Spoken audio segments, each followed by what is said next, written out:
ಯಾಕಂದ್ರೆ ಅದನ್ನೇ ಇವತ್ತು ಕಾಗವಾಡದಾಗ ಬಂದು ಮಾಡುದೇನ ಇಲ್ಲಿ ಏನು ಸಿಗಂಗಿಲ್ಲತ್ತಿದ್ರು. ಆದ್ರೆ ಇವಾಗ ಮಾತ್ರ ನೋಡಿದ್ರ ಎಲ್ಲ ಪರಿಸ್ಥಿತಿ ಎಲ್ಲ ಹದಗೆಟ್ಟು ಹೋಗೈತಿ. ಅಲ್ಲಿ ನಮ್ಮಲ್ಲಿ ಆ ಬರಗಾಲ ಭಾಗದಲ್ಲಿ ಇವಾಗ ನೋಡಾಕ್ತೀವಿ, ಕೆಲವು 5-6 ತಿಂಗಳಲ್ಲಿ 7-8 ಕೊಲೆ ಆಗಿಬಿಟ್ಟು ಈ ರಾಜಕೀಯ ತಿಂಡಿಯಲ್ಲಿ ಎಲ್ಲ. ಅಂದ್ರೆ ಇಂಥ ಒಂದು ಪರಿಸ್ಥಿತಿ ನಿರ್ಮಾಣ ಆಗೈತಿ. ಯಾವುದೂ ಅಭಿವೃದ್ಧಿ ಕೆಲಸ ಇಲ್ಲ. 1 ರೂಪಾಯಿ ಕೂಡ ಇಲ್ಲಿ ನಮ್ಮ ಕ್ಷೇತ್ರದಲ್ಲಿ ಅಭಿವೃದ್ಧಿ ಸಲುವಾಗಿ ಯಾರು ತಂದಿಲ್ಲ. ಏನು ನಾವೇನು ಒಂದು ಸುಮಾರು 2.5-3 ಸಾವಿರ ಕೋಟಿ ರೂಪಾಯಿ ತಂದು ಇಲ್ಲಿ ಏನು ಕೆಲಸ ಮಾಡಿದ್ದೀವಿ.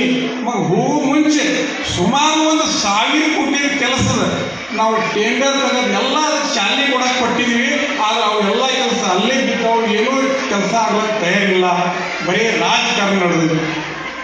ಈಗ ನಿನ್ನೆ ನಮ್ಮಲ್ಲಿ ಕೆಳೆಗಾಂವ ಬಸವೇಶ್ವರ ಯಾತ್ರೆ ಆ ಬೆಳಗಾವಿ ಏರಿಯಾದಲ್ಲಿ ಒಂದು ಸುಮಾರು 70,000 ಎಕರೆ ನೀರಾವರಿ ಆಗುವಂಥ ಒಂದು ಸ್ಕೀಮ್ ನಾವು ಏನೋ ಒಂದು ಮೊನ್ನೆ 23 ಕ್ಯಾನ್ ನಾವು ಈ ಸೋತೀವಿ ಮತ್ತು ಮನೆಯಾಗ ಬಿಟ್ಟಿದ್ದೀವಿ.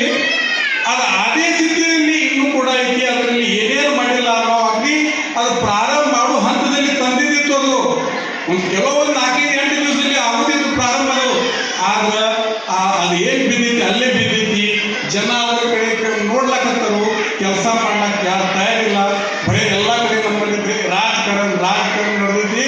ಮತ್ತು ಜನ ಎಲ್ಲ ನಮಗೆ ಎಲ್ಲ ಒಂದು ನಮ್ಮ ಮನೆ ಮನುಷ್ಯ ಇದ್ದಾಗ ನೀವು ನಮಗೇನು ಅಗ್ದಿ ನಮ್ಮ ಮನ್ಯಾಗ ಬಂದು ನಮ್ಮ ಅಗ್ದಿ ಹುಡುಗರಲ್ಲಿ ಶ್ರೀಮಂತರಲ್ಲಿ ಯಾರು ಬೇಕಾದ್ರೆ ಬಂದು ನಮ್ಮಲ್ಲಿ ಒಂದು ಕಪ್ ಚಹಾ ಕೊಡೋದು, ನಮ್ಮಲ್ಲಿ ನಮ್ಮ ಏನು ಸನ್ಮಾನ ಕೊಟ್ಟಿದ್ರಿ.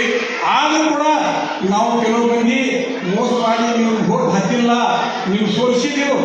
ಈಗ ಮಾತ್ರ ಪಶ್ಚಾತ್ ಯಾವ ಮೂವಿಯಲ್ಲಿ ಎಲ್ಲ ಯಾವ ಮತ್ತು ನಿಮ್ಮ ಎದುರು ಸಿದ್ಧ ಮಾಡಿ ತೋರಿಸಿದ್ರಂದ್ರೆ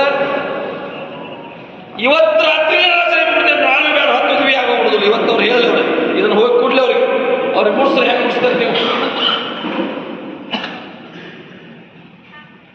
ಭಾಳ ನೀ ಪತಿವ್ರತ, ಭಾಳ ನೀ ಹರಿಶ್ಚಂದ್ರ ಮೊಮ್ಮಗಲ್ಲ.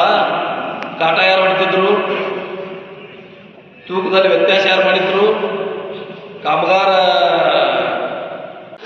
ನಿನ್ನೆ ಸುರುಗುಟ್ಟಾಗಿ ಮಧ್ಯೆ ಮಾತಾಡಿದ್ರೆ ನೀ ನನ್ನ ಉಸಾಬರಿಗೆ ಬಂದಿದ್ರೆ ನಿನ್ನ ಅರಿವಿ ಬಿಚ್ಚತೇನು, ನಿನ್ನ ಬಿಡಲ್ಲ, ನನ್ನ ತಂಟೆಗೆ ಬರಕ್ಕೆ ಹೋಗಬೇಡ. ನನ್ನ ತಂಟೆಗೆ ಬಂದಂದ್ರೆ ನಿನ್ನ ಬದಲಿ ಮಾಡಿ